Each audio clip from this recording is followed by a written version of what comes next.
Ladies and gentlemen, welcome back to the Rifter number 15. This time we're going to talk about Blade Law. That's right, we're going to talk about rune weapons in Rifts. Now, you will never be able to make a rune weapon in Rifts as a PC. Stop it.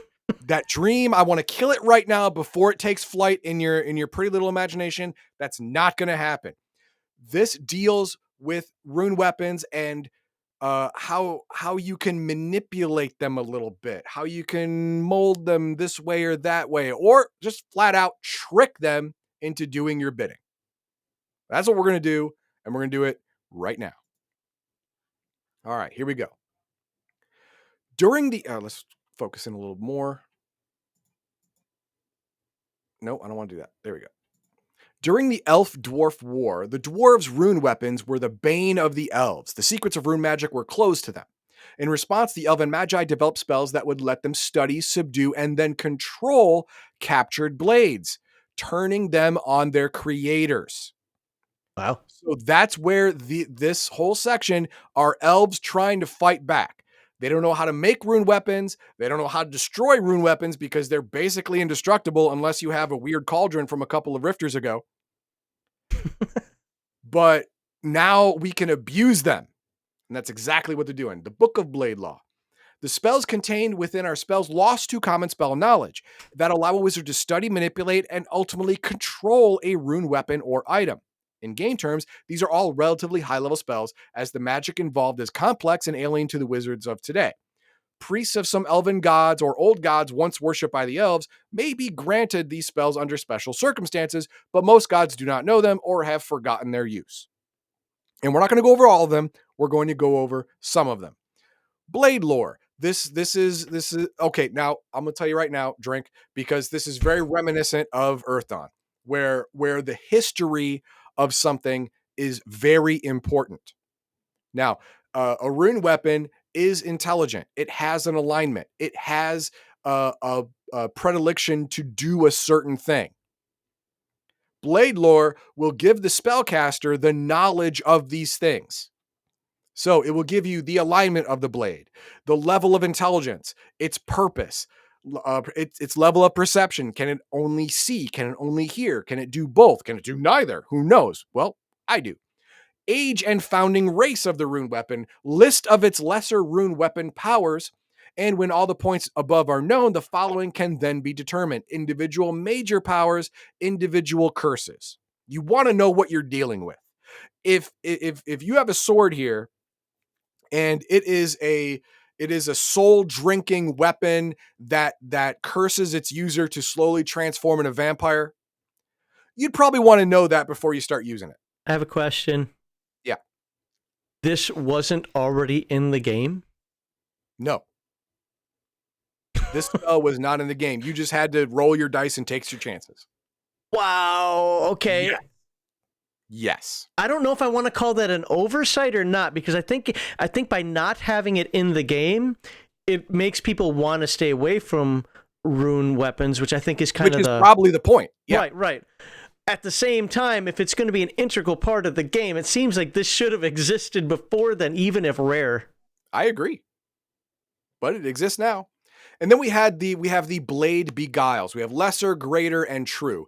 This is basically using the enchantment, the wizard can alter his aura with respect to the blade to trick the blade into thinking you are the same or close enough in alignment. Because, like I said, these rune weapons are intelligent. They have their own alignment, and they do not want users who are of a different alignment have access to their powers. So you can trick it into making it think you are a different alignment than you are. Now, like I said, rune weapons are intelligent.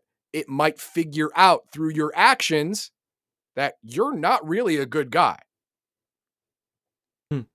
Maybe you're lying to me. But lesser, greater, and true. Lesser, the spell lasts 1 hour per level. Greater is 1 day per level, and true is 1 year per level. Now, the rune weapon gets a saving throw. Standard saving throw. If it makes it, it makes it, and it's not fooled. If it fails, it's fooled for hour, day, year, whichever of the spells that you used. And then we move on to blade silence. Intelligent blades are able to communicate with their wielder, owners, and those nearby. When an intelligent sword does this, it usually is done to influence and coerce people, possibly through speech, possibly through telepathic suggestion. So sometimes you want the weapon to shut the hell up. Get out of here. This will shut it up for 1 hour per level of experience. I don't like that spell. I know. Blade bond. Now, normally it takes up to 6 months for a rune weapon to bond with a user Oh, I didn't know that. to access its full cadre of abilities. But you can make that faster by using the blade bond spell. The duration is instant. For this to work, the blade must accept the wizard as a suitable wielder, either normally or through trickery through the other spells. Blah, blah, blah. You will instantly bond with the blade to get its full abilities. Great. Blade Sate. Now, this is lesser, greater, and lesser and greater. This is to offset curses, or not, maybe not curse, but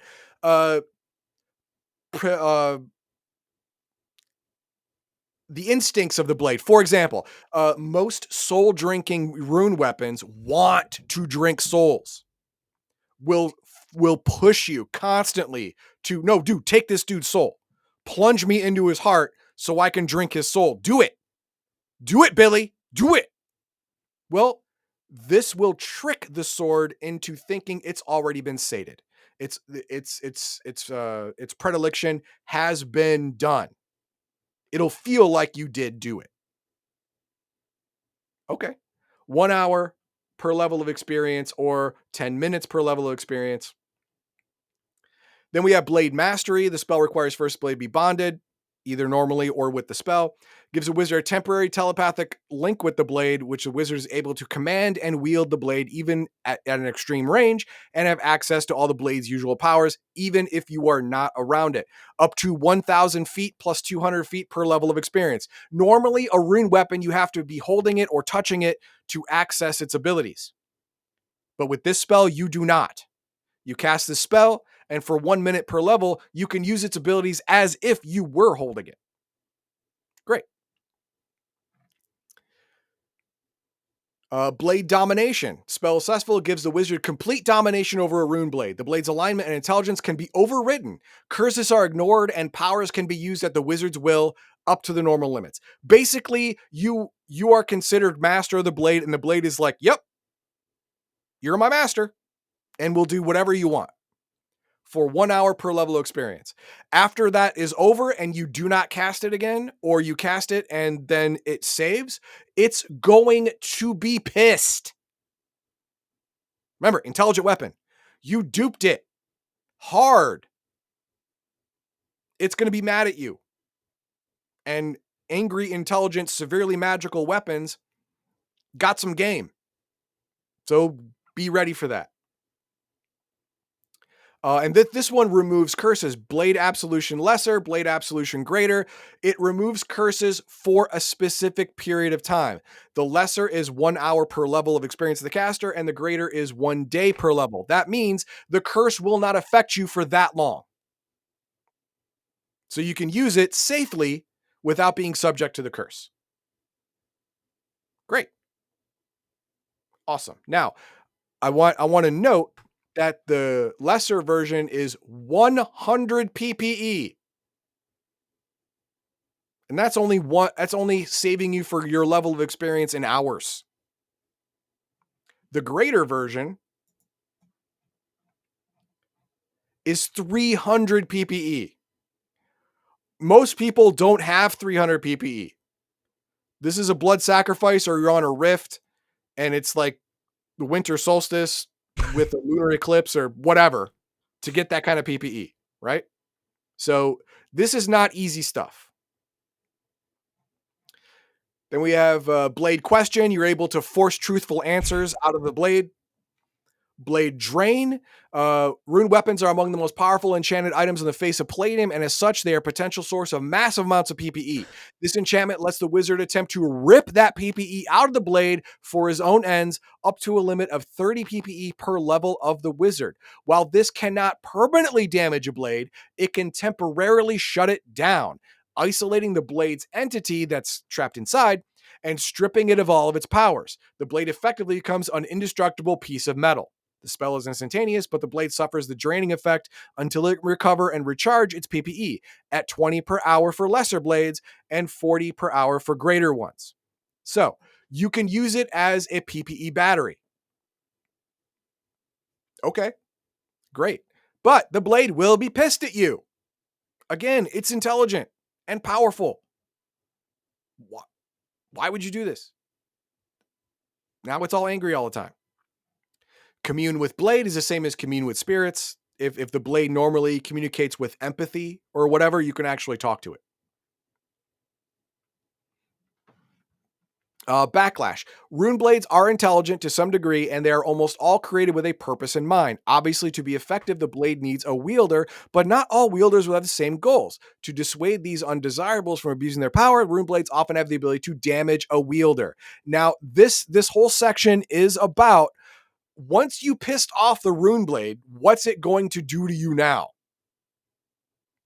You've used these spells to dupe it, to blind it, to hurt it, to drain it, and now it's woken up. Now it understands what's going on, and it's mad. What can it do? It can hurt you. It can send shocks through itself. It can make others attack you. Depending on what its powers are, all of them can be used against you. The sword is watching me.